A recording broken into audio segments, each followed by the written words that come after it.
Sot është dita e dytë e triditëshit të Shën Jozefit. Është dita për të jetuar shënterin ton në jetën e përditshme. Shëntereza e Jezusit fëmije në biografinë e vetë Historie një shpirti, duke treguar fëmijërinë e vetë ndalet në një detaj shumë interesant në lidhje me njohjen e Zotit nëpërmjet shembullit të babait të vet.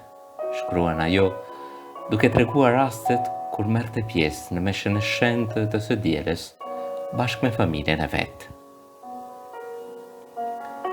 Gjatë meshës, megjithëse dëgjoja mirë çdo fjalë dhe çdo gjest, shikoja më shpesh baban tim se sa priftin, sepse fytyra e tij e bukur më thoshte shumë gjëra. Disa herë sytë e tij mbusheshin me lotë, të cilet ai sforcohej me kot që t'i mbante. Duke dëgjuar të vërtetat e amshueshme, dukej se nuk kishte mo lidhje me tokën, kaq shumë sa që shpirti i tij dukej si të gjytej në një botë tjetër. Mjaftonte vetëm që ta shikoja për ta parë se si luten shenjtërit. Kur mendoj për ty, o babi im, mendoj në mënyrë të natyrshme edhe për Zotin ton. Pasi besoj se është e pamundur të gjesh ndonjë shenjë më i madh se ti mbi tokë.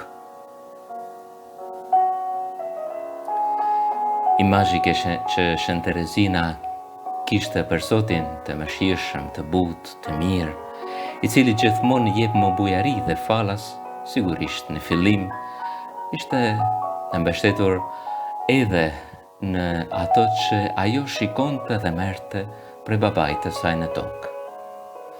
Është pikërisht duke njohur baban e vetë që Terezina dal nga dal kupton se si e sa ati qellor ishte më i mirë dhe më i butë, më shumë se babai i saj. Normal se duke u rritur në njohjen e mesazhit të Ungjillit, ajo do të zbuloje se ati qellor është pafundësisht i mirë dhe i butë, i dashur dhe i mëshirshëm, por prapse s'ka dyshim që imazhi i parë i Zotit vjen nga fëmijëria e saj. Jezusi fëmijë, edhe ai, ka mësuar se kush ishte Zoti nga babai i vet, nga Shën Jozefi, siç e kishte zakon tradita familjare hebreje. Sigurisht që në fëmijërinë e vet ka parë se pari në Shën Jozefin imazhin e atit qellor. Në butësinë e këtij mbi tokë, mësonte për butësinë e atit qellor. Në mirësinë e këtij mbi tokë, shihte mirësinë e atit qellor. Në veprimtaritë e palodhshme të Jozefit, shihte veprën e shpëtimit që ati qellor çon përpara, pa u kursyer edhe ai.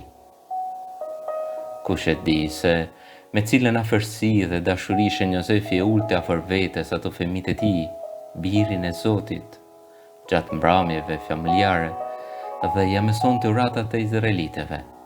I fliste për krahun e fuqishëm me të cilin Zoti kishte liruar popullin e Izraelit dhe i kishte sjell në tokën e shenjtë. Prandaj, mund të besojme se Jezusi dal nga dal kuptoi se si ishte ati i tij qellor edhe fal dëshmisë së Jozefit, një ati mirë dhe i mëshirshëm, i cili gjithmonë e dëgjonte dhe i dilte Zot në çdo vështirësi. Kështu ishte Jozefi, kështu dhe më shumë ishte ati qellor. Kush e di sa herë Jezusi kishte parë se si Jozefi nuk kursehej në të mirën, edhe ndaj atyre që në punë ose në jetën e përditshme e keq trajtonin ose edhe e sulmonin. Në punishten ose në shtëpitë e tij hynin njerëzit të çdo lloji dhe normalisht, qoftë Jozefi, qoftë Maria, kanë hasur edhe tundime dhe kundërshtime, moskuptime dhe të keqia prej rrethit të tyre. Por kush e di sa herë në heshtje kanë falur dhe kanë ecur përpara pa bërë fjalë me askën. Gjithashtu sa herë dhe Josefi kishte parë ato fëmijë Jezusin në veprat e tij të vogla bamirësie dhe kishte shpërblyer me një puthje, me një përqafim, një fjalë të ëmbël. Sa herë dhe Josefi kishte dëshmuar për atë besim në Zotin që kujdeset për bitë vetë, edhe në për hallet e çdo familje. Sa herë Jezusi do të kishte përjetuar se si edhe Josefi, para se ai t'ja kërkonte diçka, e dinte mirë se për çfarë kishte nevojë. Mirë po, kur ma vonë Jezusi do t'i mësonte nxënësit e vetë në besimin e vetë të palekundshëm në Zotin, si të mos e shohim edhe Josefin në sfond të fjalëve të tilla, atë juaj shek në fshehtësi do ta shpërblej. Atë juaj qellor i ushqen, thotë të qeldit. Atë juaj qellor e di mirë se për çfarë keni nevojë. Ati im punon gjithmonë dhe edhe unë punoj. Ati nuk gjykon askën.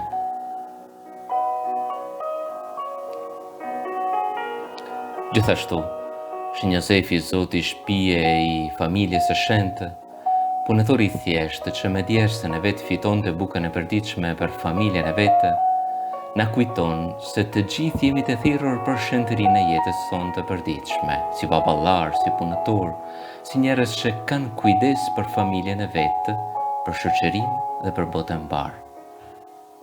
Shenjtëria e Josefit është marrëdhënia e tij me Zotin dhe besnikëria e tij ndaj fjalës së tij, që herë mas here nëpërmjet engjëllit e mëson dhe udhëheq. Shën Josefi nuk bën të gjëra të mëdha, madje vetëm punën e vetë si marangos, kujdesej për familjen e vetë, e mbronte dhe e ruante. Çe shenjtëria e përditshme e Shën Josefit. Shën Josefi pra, me jetën e vetë familjare dhe punëtore, na mëson që nuk është e jashtëzakonshmja që u avepi vlerën veprave dhe jetës së besimtarit, por është dashuria e heshtur, do të thoshte Shën Xhoni Kryqit. Do me thanë, dashuria që nuk bën zhurmë dhe që ndoshta shumë pak veta ose askush nuk e vëren, por është reale dhe fort, mbi të cilën ndërtohet bota e re. Shën Josefi u shëntërua duke bërë diçka të zakonshme, pa mrekulli, me punë, me mund, në emigrim, me frikë për të ruajtur atë fëmijë. Por kështu shpëtoi Jezusin nga Herodi, nga vdekja, dhe kështu shpëtoi botën mbar.